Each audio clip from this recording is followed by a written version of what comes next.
Imaginen por un momento que son la última persona en la Tierra. Tienen acceso a todo. Los museos más increíbles, la tecnología más avanzada, el conocimiento de milenios en sus manos. Todo es suyo, pero no hay nadie más. Nadie con quien compartir un descubrimiento, nadie con quien debatir una idea, nadie que valide su existencia con una sonrisa o una mirada de desacuerdo. ¿Valdría la pena? ¿Seguiríamos siendo humanos en el sentido completo de la palabra? Descartes dijo pienso, luego existo, pero una filosofía profunda nos exige una corrección vital. Estamos conectados, luego viene todo lo demás. Hoy desmantelamos la idea del yo solitario para explorar la fuerza que nos define, la comunidad. Esto es Siempre hará falta pensar, una mirada filosófica a la educación actual. Soy Natalia Gutiérrez y te invito a cuestionar juntos.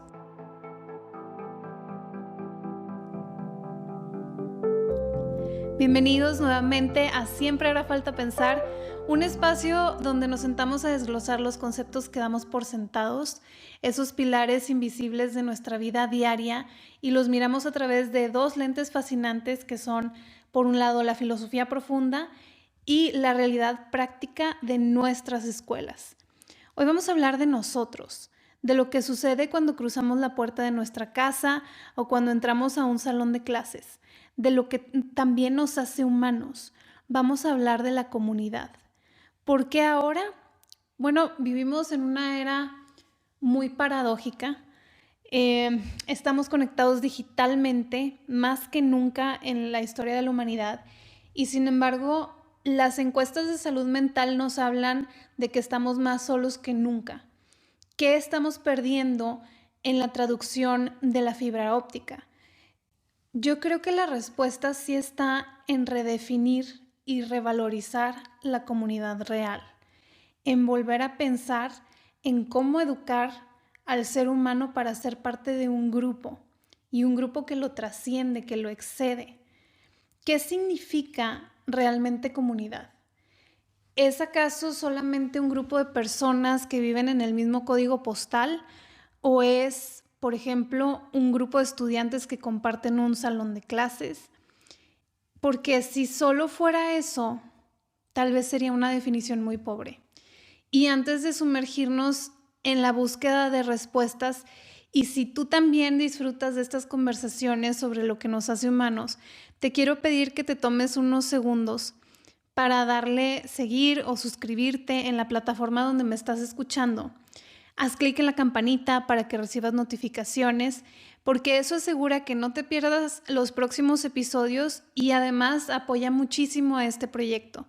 Si te gusta y sabes de alguien a quien pueda interesarle este contenido, adelante, compártelo con ellos para que podamos construir precisamente una comunidad. Ahora sí, empezamos. Imagínense conmigo un martes cualquiera en una escuela secundaria o preparatoria que vamos a llamar el Instituto Horizonte, pero que podría ser cualquier escuela en cualquier ciudad. Es esa hora del día donde el olor a desinfectante de los pasillos se mezcla con el olor a café de la sala del maestro y no hay nada extraordinario sucediendo el día de hoy. No hay juntas, no hay un partido de fútbol decisivo, no hay nada, solo es el flujo normal. Cientos de personas moviéndose en trayectorias calculadas para no chocar entre sí. Y aquí vamos a conocer a María. María es profesora de historia, tiene 35 años y hoy se siente particularmente cansada. No es un cansancio físico, es ese cansancio que viene de sentir que eres un engrane en una máquina que funciona, pero que no siente. Un burnout, digámoslo así. María entra a su clase de las 10 de la mañana y ve a sus alumnos Y ahí está Sofía pegada a su teléfono y allá está Luis mirando por la ventana y están los demás formando pequeños grupos cerrados, sus islas de 3 o 4 personas que rara vez se van a comunicar con las islas vecinas. Y María lanza una pregunta al aire. ¿Qué pasaría si hoy decidiéramos que esta clase no es una clase, sino una comunidad? Silencio. Sofía levanta la vista del celular, no con interés, sino como con esa sospecha saludable que tienen los adolescentes. Y le dice, Miss, ya somos una comunidad, ¿no? Estamos todos en el mismo salón. Y aquí es donde el nudo se empieza a apretar. Porque Sofía tiene razón en la superficie, pero se equivoca en la profundidad. Estar en el mismo espacio geográfico no te hace una comunidad. Del mismo modo que estar en un elevador con 5 desconocidos no te convierte en una familia. Si analizamos el entorno escolar actual, nos vamos a dar cuenta de que hemos confundido mucho la proximidad con la comunidad. En la escuela pasamos 7, 8 horas al día, hombro con hombro, pero a menudo vivimos en lo que los sociólogos llamarían un aislamiento compartido.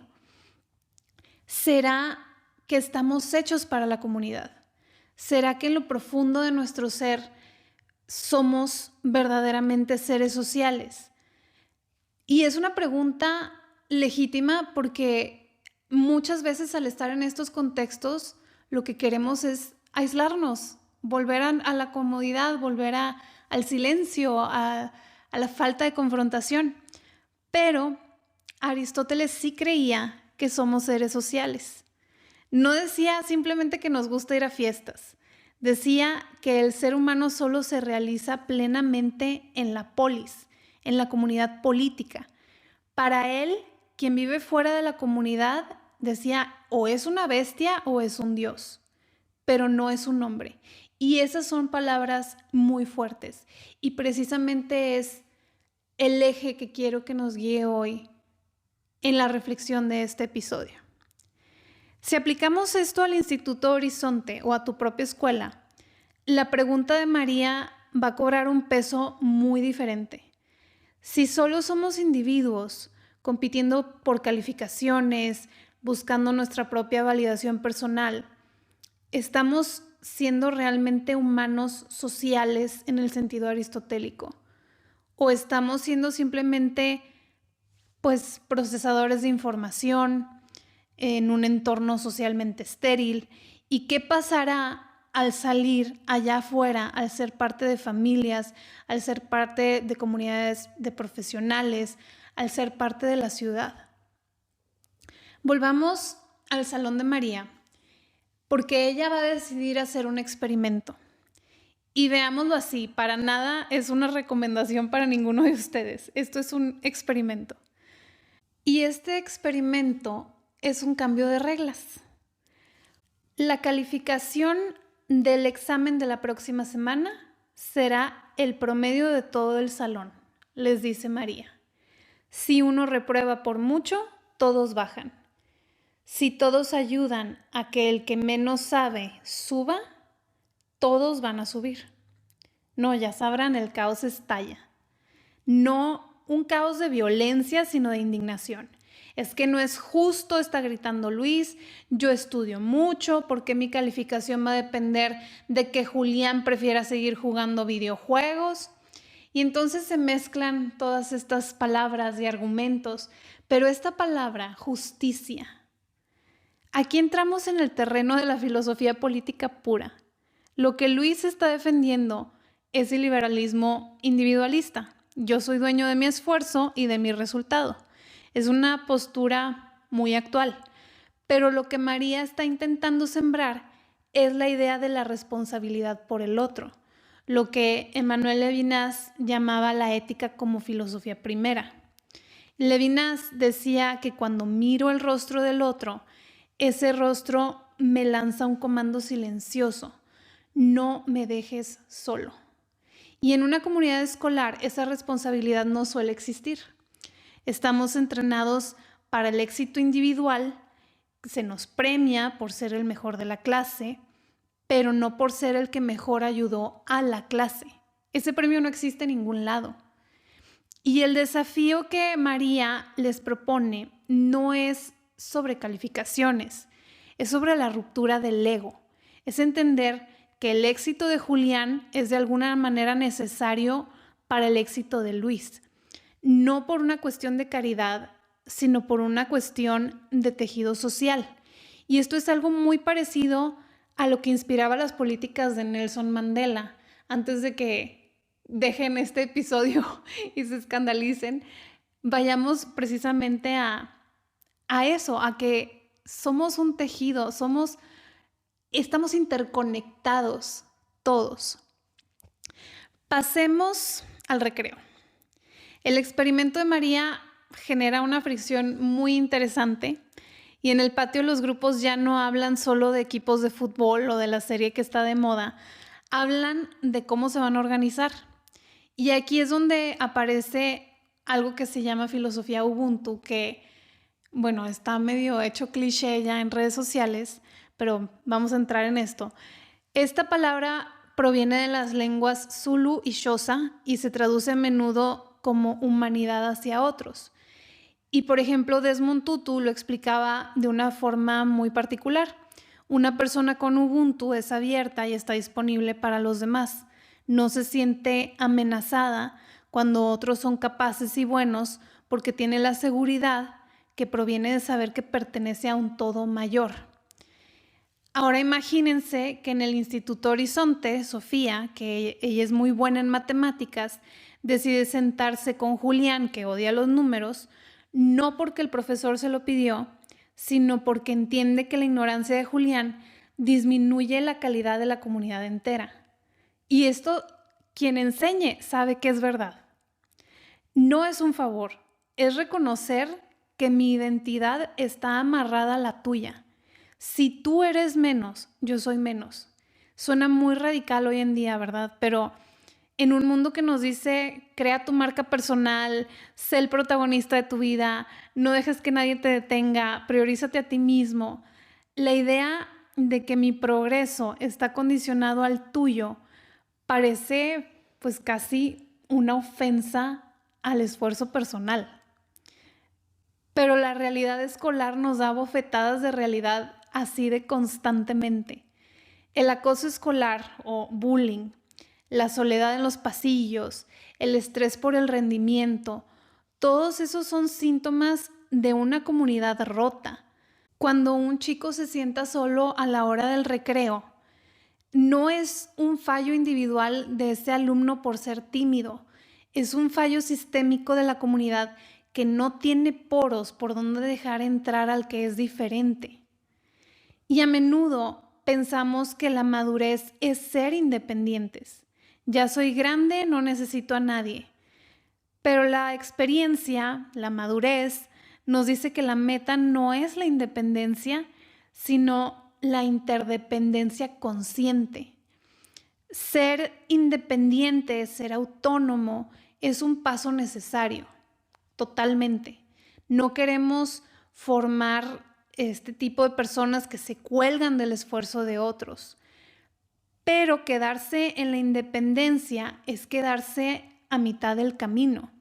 La verdadera maestría de la vida y lo que la escuela tendría que priorizar es cómo ser interdependientes, cómo dar lo que tengo, cómo recibir lo que me falta sin sentir que eso me hace débil, cómo formar una autonomía, pero para conectar y apoyar a la comunidad. El desafío para quienes nos escuchan hoy no es ir y abrazar a todo el mundo en el pasillo, aunque un poco de amabilidad yo creo que no le viene mal a nadie. Pero el desafío yo creo que más bien es observar los hilos. ¿Cuántas veces has pasado por el lado de alguien en tu entorno escolar o laboral y has ignorado su rostro en este sentido en el que nos hablaba Levinas? ¿Cuántas veces has priorizado una victoria pequeña e individual sobre una construcción colectiva que aunque más lenta, es mucho más sólida. Mandela decía que yo no soy libre en tanto que otros no sean libres. Y creo que ese es el sentido de comunidad que necesitamos. Yo no puedo tener justicia si los demás no pueden tener justicia. El hecho de que un problema no me afecte a mí no quiere decir que no me vaya a afectar después. Al final, así de compleja es la comunidad. Y volviendo al Instituto Horizonte, al final de los 7 días que marcó la maestra María, el examen ocurre y los resultados son interesantes. No todos sacaron 10, hubo tensiones, hubo gente que no quiso colaborar, hubo insultos, porque la comunidad no es un anuncio de televisión donde todos sonríen. La comunidad es compleja, la comunidad es desordenada, requiere paciencia, requiere perdonar el error del otro, requiere conciencia y requiere sobre todo bajarle el volumen a nuestro propio orgullo y a nuestras propias prioridades. Pero algo sí cambió en ese salón de clases. Ahora, cuando María entra, ya no ve islas, ve una red. Sigue habiendo problemas, sigue habiendo diferencias, pero hay un reconocimiento mutuo. Se saben parte de algo. Y esa, amigos míos, es la mayor importancia de la comunidad en la escuela. Nos quita el miedo. Porque cuando sabes que hay una red debajo, te atreves a caminar por la cuerda floja del aprendizaje, de la duda y del crecimiento. Hacemos una pausa en medio de esta reflexión entre pasillos de escuela y filósofos. Si lo que acabas de escuchar te ha hecho pensar en ese compañero de clase con el que nunca hablas, o en cómo tu propio lugar de estudio o trabajo podría ser un poco más humano y menos competitivo, entonces este mensaje ha cumplido su primera misión. Pero no quiero que se quede solo en tus audífonos. Quiero que esta conversación crezca. Si esto te está gustando, te invito a que dejes una reseña de 5 estrellas y si la plataforma te lo permite, déjame tu comentario. Si usas la palabra comunidad, aparte esto ayuda a que el algoritmo entienda de qué se trata este episodio, que entienda también que los seres humanos todavía queremos conectar y queremos que nos proponga más contenido así. Y si tienes ganas de más, vayamos a otras redes sociales. Encuéntrame en Instagram y en TikTok como Natalia Gutiérrez Edu, ampliando el debate mediante videos cortos sobre temas similares. Construir comunidad empieza por reconocer que lo que es bueno para ti es bueno para el grupo. Gracias por ayudarme a difundir mi trabajo. Volvemos ahora.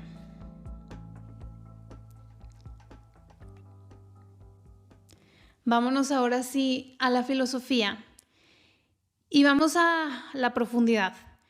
Si la primera parte del episodio fue el qué, esta va a ser el por qué.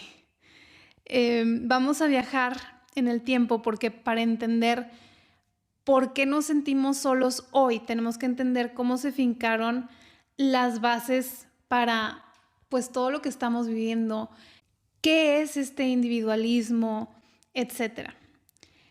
Piensa en tus antepasados más inmediatos, sus momentos más relevantes, más humanos, y muy probablemente vas a descubrir que fueron momentos marcados por su comunidad. Tus abuelas hablaban con sus amigas, con sus parientes, con frecuencia y con insistencia. Ellas tejían redes firmes y relevantes en las que la que necesitaba apoyo lo encontraba a veces sin pedirlo. Y hoy estamos demasiado inmersos cada uno en nuestros problemas y proyectos como para detectar con esa naturalidad lo que necesita el otro, no a partir de mí mismo, no a partir de lo que yo querría en su situación, sino a partir de lo que necesita en su realidad. Exploremos la idea del individualismo. ¿Qué es esto? Históricamente, el ser humano no existía como individuo, sino como parte de un todo. En la Grecia antigua o en el medioevo, en donde quieran, la identidad estaba anclada a la estirpe, al gremio, a la fe. no eras tú, eras el hijo de, eras el artesano que se dedica a. El individualismo rompe esta cadena a través de varios pilares fundamentales. En el Renacimiento, por ejemplo, observamos el antropocentrismo, es decir, el ser humano se pone al centro de todo. Ya no hay nada anónimo, ya todo lleva firma. El individuo reclama su capacidad de razonar fuera de los dogmas colectivos, es decir, fuera de lo que piense la sociedad o la comunidad. Lo vemos mucho en la Ilustración. Por ejemplo, Kant usa esta frase de atrévete a saber y lo resume perfectamente. La Ilustración propone que cada persona es un fin en sí misma, no un medio para los fines de otros, lo cual es increíble, es excelente. Pero vemos, por ejemplo, que John Locke establece que el individuo tiene derechos naturales, la vida, la libertad, la propiedad, que son previos a cualquier sociedad o gobierno. Entonces aquí ya se está priorizando lo mío por encima de lo de los demás. Y entonces el individuo se ve como este ente que nace libre y decide por contrato social ceder parte de esa libertad para vivir en paz. Y entonces ya para el siglo XX, pensadores como Sartre llevan el individualismo al extremo ético.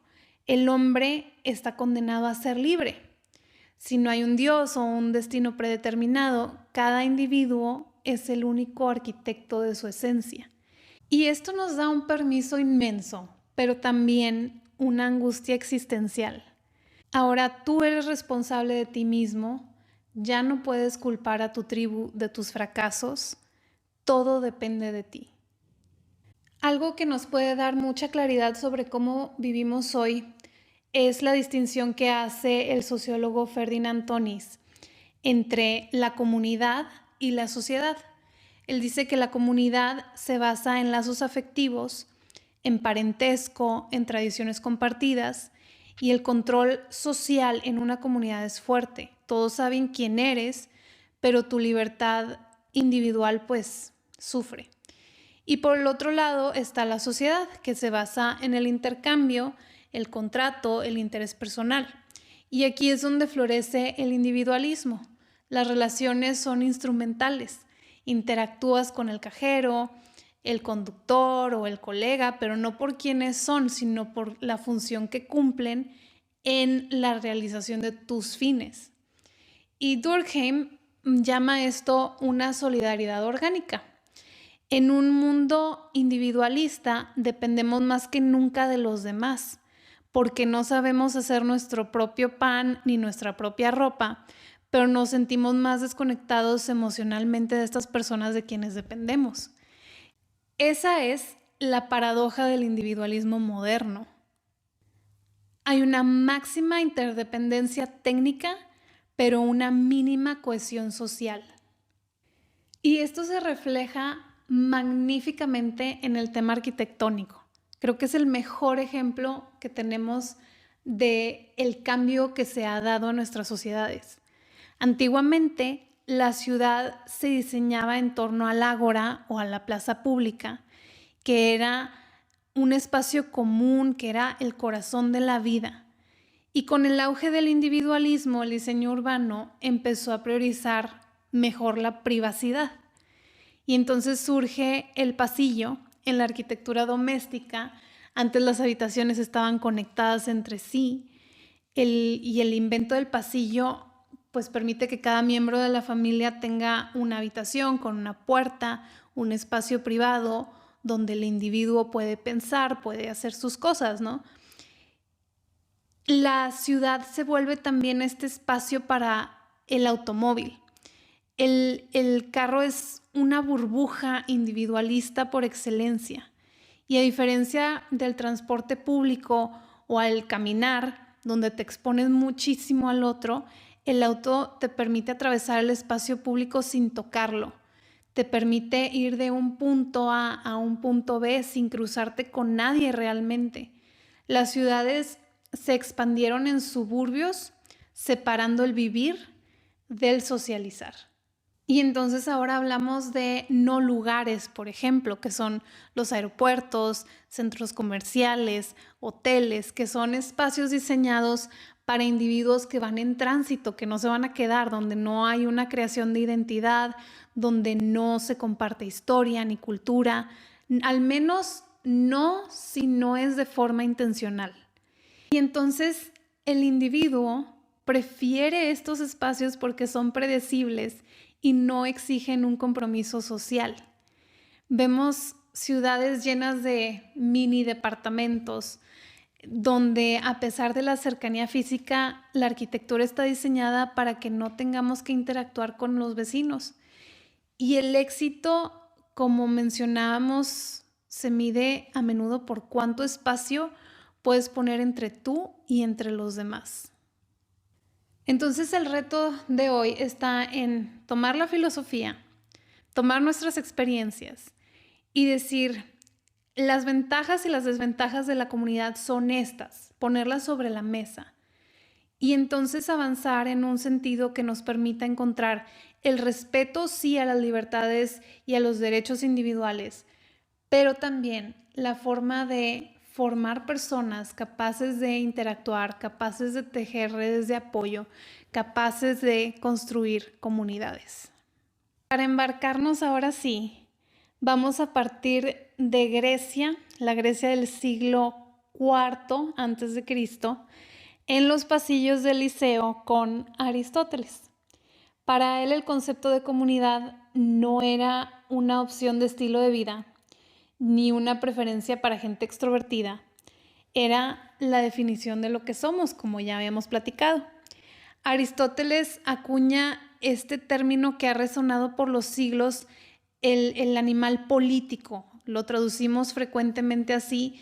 En el griego original, polis significa comunidad, ciudad, estado. Polis no es solamente una ciudad con fronteras, es la comunidad autárquica, el espacio donde el ser humano alcanza su plenitud. Y lo que Aristóteles nos mostraba desde sus textos es que el ser humano es un ser que por diseño biológico, por destino espiritual, solo puede realizarse en una comunidad organizada. Para entender esto, Aristóteles usa una analogía brutalmente honesta, la del cuerpo y la mano. Él decía que una mano separada del cuerpo ya no es realmente una mano, salvo de nombre, porque ya perdió su función y su capacidad de actuar como una mano. De la misma manera, un individuo que intenta existir totalmente aislado de la polis es como esa mano cortada. Podrá tener forma humana, pero ha perdido su telos, su propósito final. Quien no necesita de los demás, o es una bestia o es un dios, como decíamos antes, pero él decía, ciertamente no es un hombre. Ahora, antes de irnos a deshumanizar a la gente que viva en el aislamiento, quiero que vayamos a por qué es esto crucial para la escuela el día de hoy.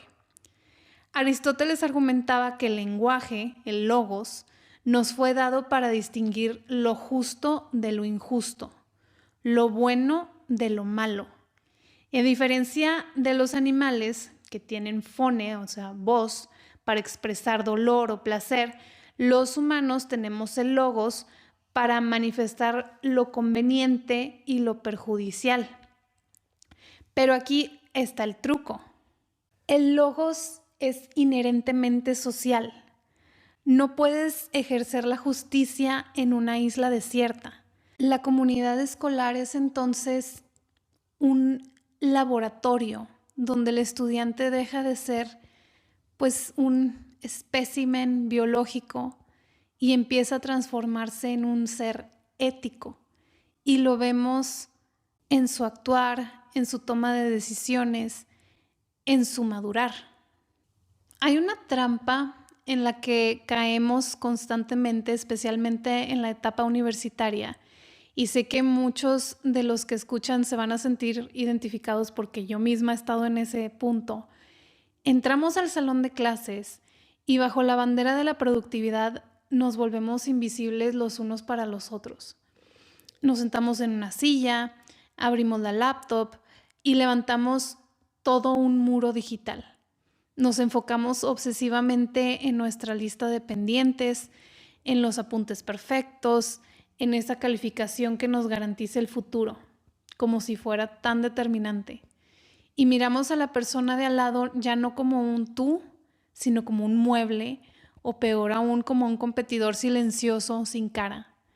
Y creemos que estamos siendo eficientes, pero según la lógica aristotélica, nos estamos deshumanizando. Estamos priorizando lo secundario, el resultado sobre lo primario, que es la red de relaciones que nos sostiene. Si llevamos esto al aula, una clase que funciona como comunidad es autosuficiente para el crecimiento de sus miembros. No necesitan validación externa constante. Encuentran el sentido en su propia interacción. La verdadera importancia de la comunidad en la educación es que nos recuerda que no somos mentes aisladas flotando en un vacío, sino miembros de un cuerpo vivo.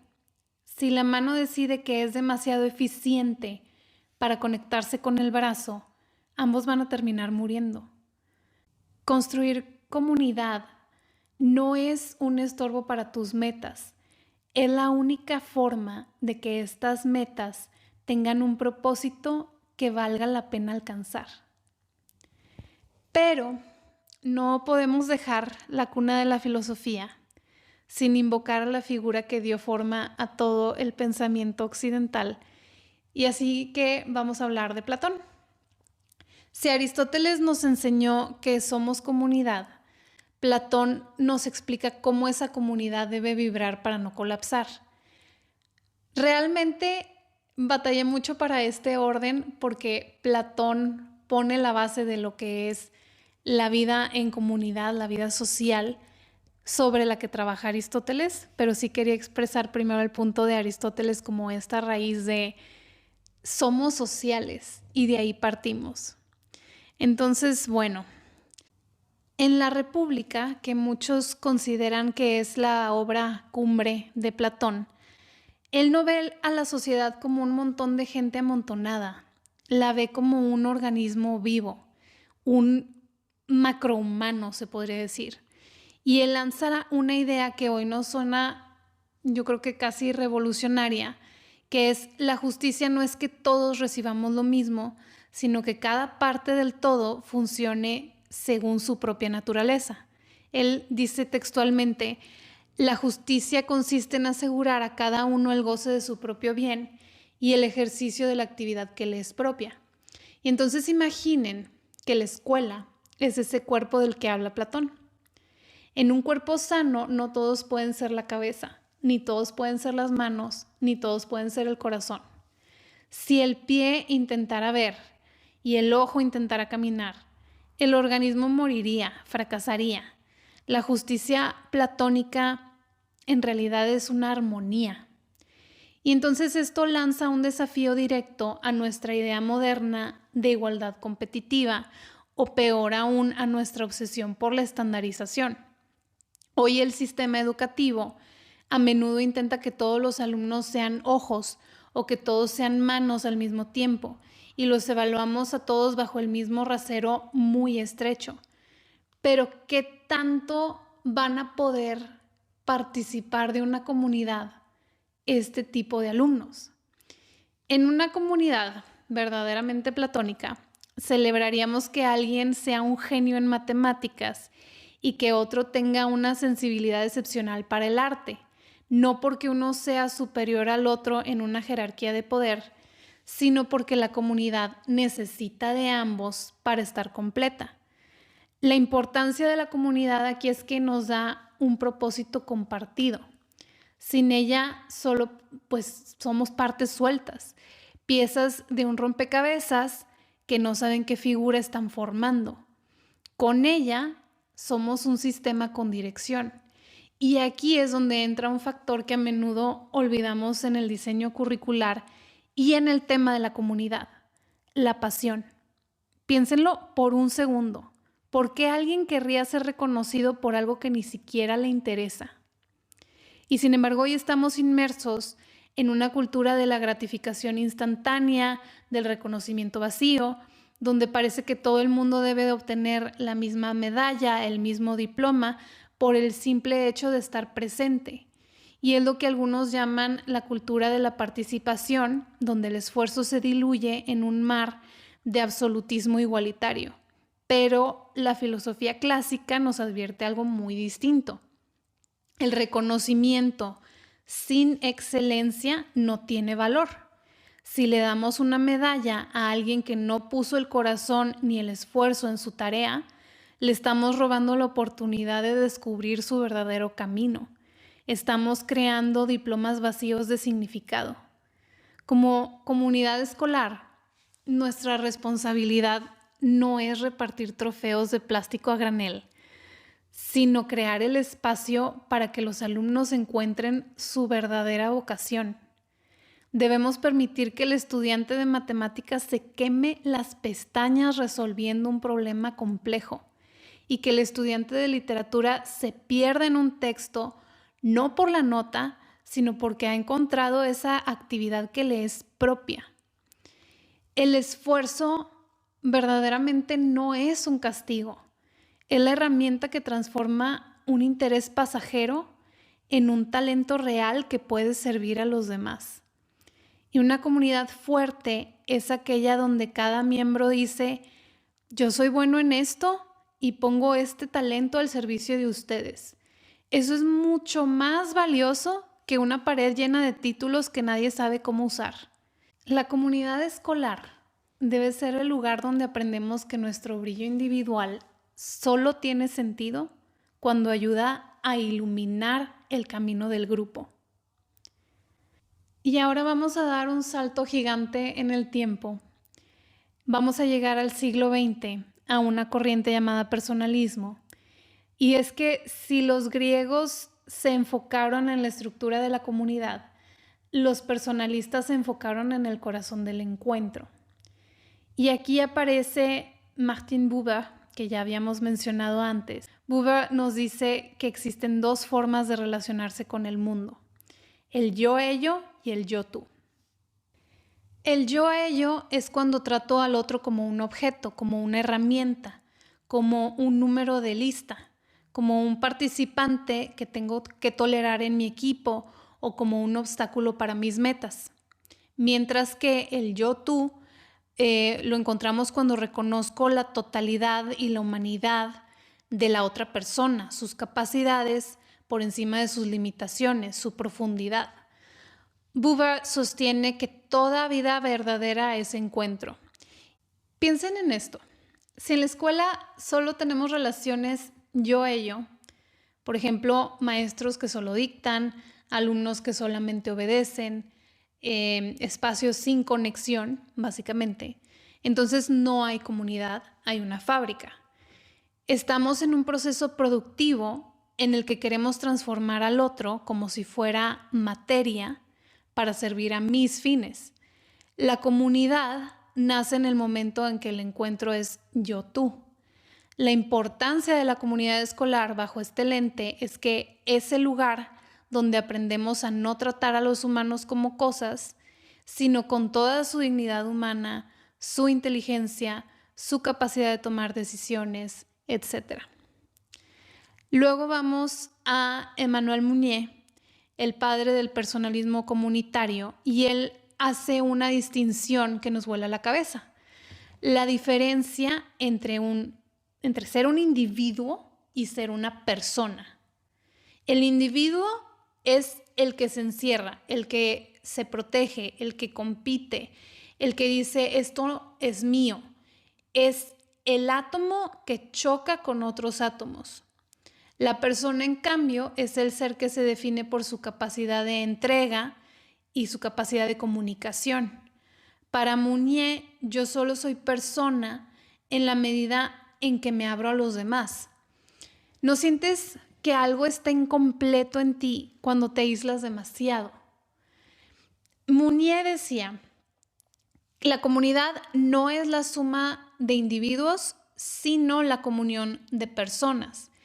Y esto cambia radicalmente cómo vemos un salón de clases. No es un cuarto con 30 individuos buscando su título personal. Es una red de 30 personas, que ojalá fueran menos, cuya identidad se fortalece al compartirse. La escuela no debe de ser una masa donde todos pierden su identidad, donde hay una uniformidad, pero no esa identidad, sino una comunidad, donde mi identidad brilla más porque tú me reconoces. Y es muy común decir al entrar a un nuevo contexto, no vengo a ser amigos o no necesito más amigos. Y es que hay contextos en el que el cruce de líneas a la esfera personal puede ser incómoda, puede traer consecuencias, pero la realidad es que podemos mantener límites y crear comunidad. Puedo mantener mi autoridad e interesarme por ayudar a otros. Puedo seguir siendo yo y puedes seguir siendo tú, y puedo preguntarte por tu familia o por tu mascota sin que esto signifique una pérdida para mí. Finalmente, vamos a citar al filósofo Gabriel Marcel, y él hablaba de la disponibilidad. En una verdadera comunidad, yo estoy disponible para el otro, que esto no significa solo estar físicamente ahí, es tener la mente abierta al misterio y a la complejidad del compañero. Marcel criticaba a esta sociedad técnica que nos convierte como en fichas.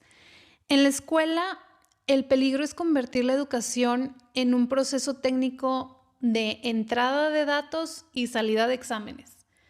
Y ahí el antídoto es la comunidad.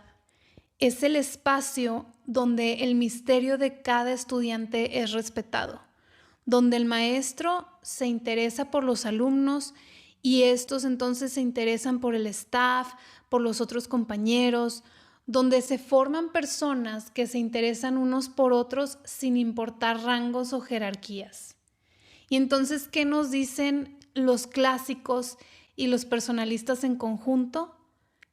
Que la comunidad es el lugar de nuestra humanización, que fuera de la comunidad no somos libres, sino que estamos incompletos.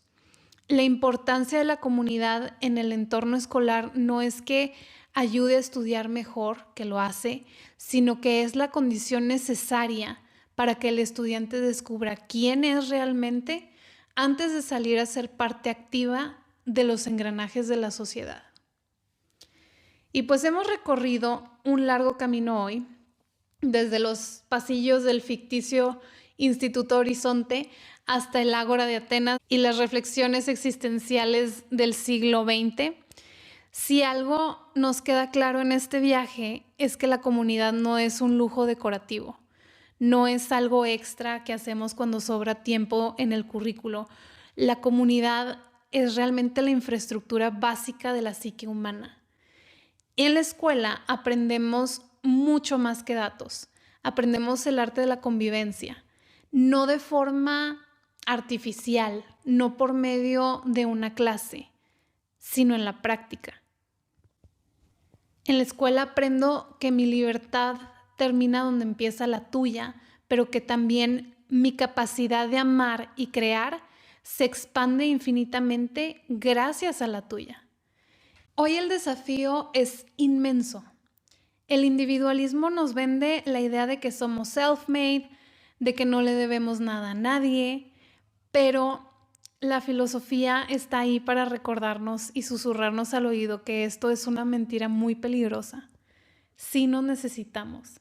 Necesitamos el conflicto del aula, el debate del recreo, el apoyo del profesor, la mirada del compañero.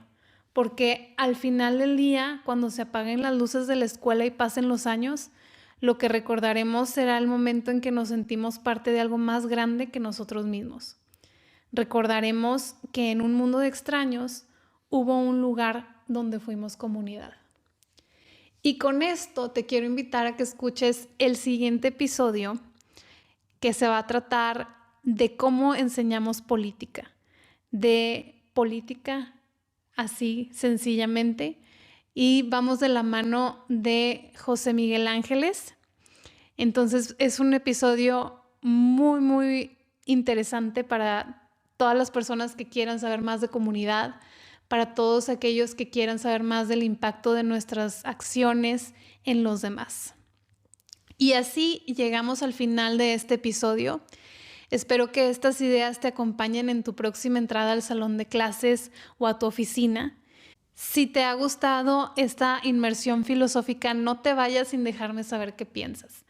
¿Crees que nuestras escuelas hoy fomentan a la persona o al individuo aislado? Déjame tu comentario en la plataforma donde me escuches o en redes sociales donde me encuentras como Natalia Gutiérrez Edu. No olvides darle like y compartir este episodio con este amigo o colega que cree fervientemente en el poder de la educación. Y recuerda que cada vez que compartes estas ideas, estás ayudando a tejer un poquito más de comunidad en este mundo digital. Al mundo le urgen comunidades y para construirlas siempre hará falta pensar.